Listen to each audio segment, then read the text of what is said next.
All right, execution and clarity. Let's go. Okay, so what makes for great execution, and why do some places execute so much better than others? The first thing is captaincy. You've got to learn when we're talking, we said people make all the difference. Okay, well, when you want something to execute, you need one person in charge. Committees go very, very slow. Now, that doesn't mean a person doesn't have help. They don't seek other people's advice, but there's one person that's responsible for the result. There's an old saying in Spanish, don't know where it came from, but I love the saying. It says, "The dog with two owners starves." All right. The next thing you need is accountability. Now, accountability, we all know what it is, but too many places it's personality driven. We have to get away from that. The, the accountability needs to be built into the system. It needs to use the way humans interact. That's incredibly important, but it needs to make it systematic so that things get done on time. Actions, triggers, positive and negative consequences, things like that. The last thing that makes execution why, and this is the one of this is huge, why some organizations execute so much better than others is they develop a bias for action. Now that also should be systematic. It's everything comes down to what are you going to do? We very seldom talk about things for hours and hours. We have a bias for action. All right.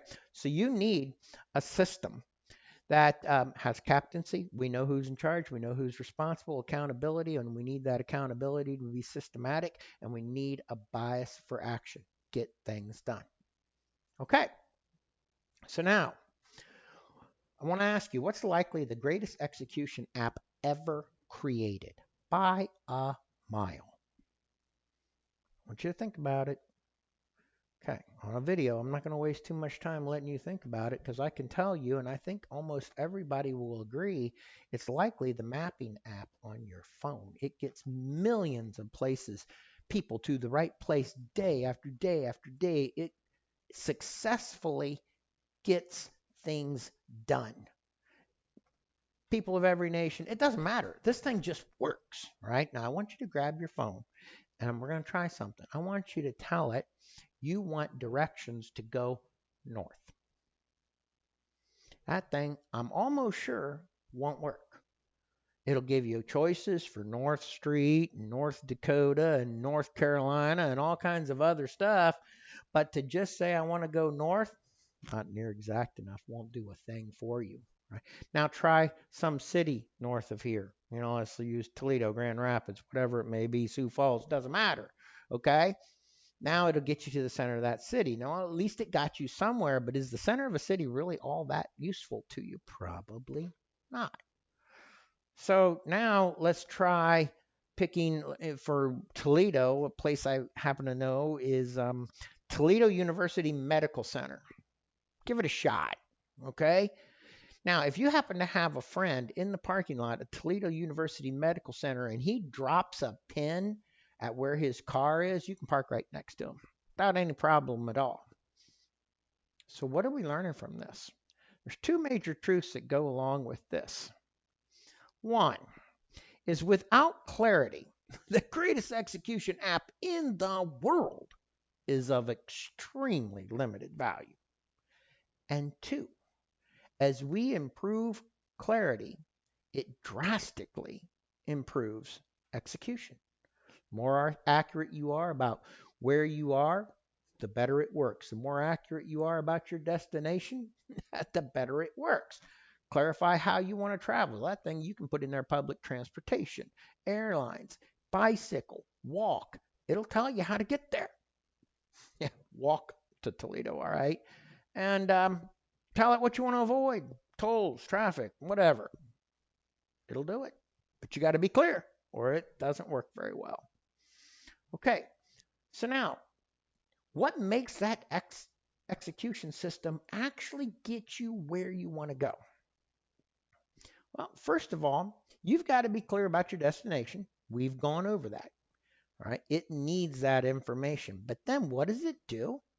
It plots these steps for you. It tells you do this and this and this and this.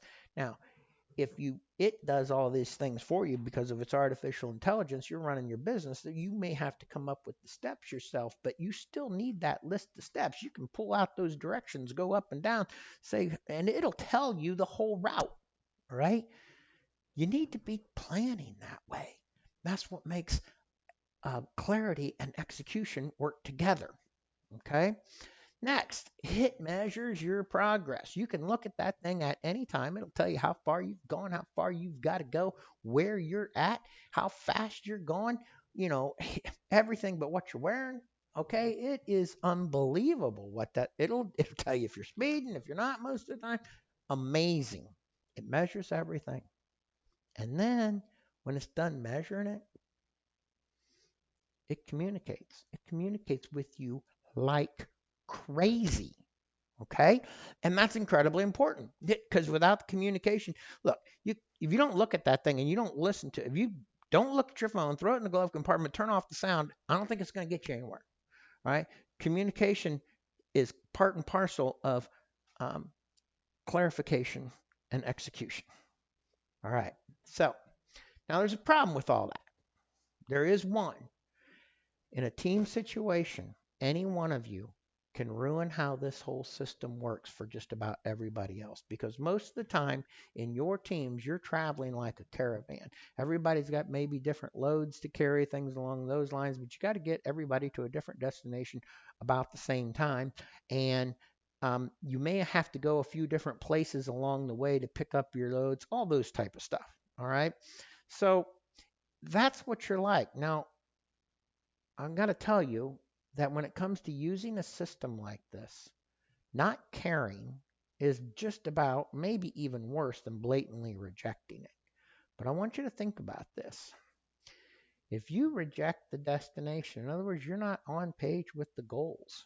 Imagine you didn't, everybody else on your group puts in one address into that phone and you just sloppily, you just don't really care. You put it in the wrong number or something along those lines. You're It's important for a team when they make a decision that everybody backs the decision. Even if they themselves, you may have a couple of groups with different ideas, you pick one, everybody needs to be 100% behind that. And if it doesn't happen, you're probably subconsciously either going to not work as hard for it or actually work against it. And that's not being a team player at all. Okay. The next thing, sometimes you want to do it your way. You don't want to follow the processes and procedures, and it doesn't matter if it's this system or some other system in your business. It doesn't matter.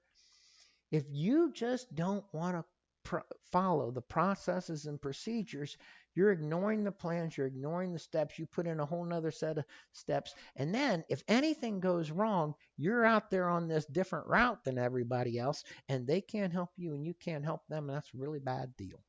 Okay? It's not the way teams work. The last thing is you keep poor records. We don't want sometimes to be measured maybe, but in the end, when you try it, you'll like it. Okay. But if you do things, you're not accurate, you don't keep good records, or you don't get, there's no way that phone's going to work if you turn off all the satellites. Okay. It's like that. You've got to say, you know what, I'm going to measure these things. I'm going to take it serious. I'm going to document all that type of stuff. You don't do it. This system and every other system you use is not going to reach its potential to be a great team system. And the last thing is you can ignore the communications. Now, what that means is every organization has these communication routes. And in this system, there's built-in communications. Tasks and things like that are communications. How a project is set up in here, you go read the setup. It's in the communications. It may have your roles and responsibilities in there. That's how you communicate. Now, if you choose to ignore the communication, how's that going to work? And it's not just going to affect you, it's going to affect everybody on the team. And you don't, like when you pull out that phone, you all accept that that phone's going to talk to you. You can turn it off if you want, and it's going to show you how to do it. Now, if you don't want to communicate in one of those two ways, you're out of luck. You might as well not use that phone. Every system you use is like that. Stop trying to fight the system. Don't fight a system. Go work with it. Now, you can just reject the whole thing, not pieces like that. You say, I don't want to really have anything to do with it, or maybe worse yet is, I, I just want to do as little as possible with it. You know, when that happens, you're still part of the people process, you're still part of the team, but what you are is an anchor instead of an oar. Because you cannot stop being part of the people process, you cannot stop being part of the team. So you have to decide with every system your organization uses, not just this one, are you going to be an anchor? Or are you going to be an oar? All right. So next up, we're going to talk about time. But that's what we've got for the clarity and the execution. Thank you.